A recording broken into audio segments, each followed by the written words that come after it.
প্রতিটা মানুষেরই একটা নির্দিষ্ট ভর আছে, আর ওই ভরটাকে যদি কোনোভাবে কেন্দ্রীভূত করা যায় তাহলে যেই জায়গায় সমস্ত ভরটা জমা হবে সেই বিন্দুটাকে বলা হয় ভরকেন্দ্র।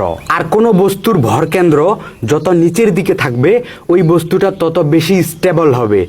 নিচের দিকে বলতে আমি ভিত্তির কাছাকাছি বুঝাইছি। যেমন এখানে দেখেন এই সিলভার প্লে বাটনটা বেস বা ভিত্তি, তো কোনো জিনিসের ভরকেন্দ্র এই বেসের যত কাছাকাছি হবে ওই জিনিসটা তত বেশি স্টেবল হবে।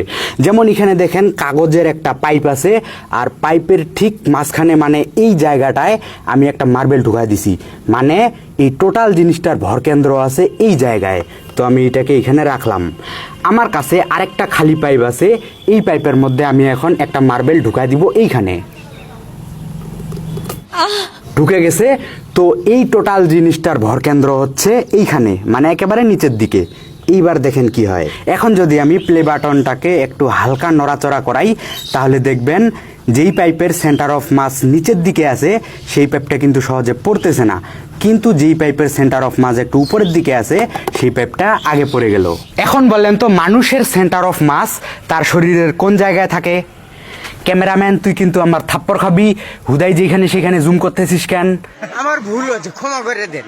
যাই হোক, মানুষের শরীরের সেন্টার অফ মাস থাকে তার নাভির আশেপাশে। উফ, তো মশারি।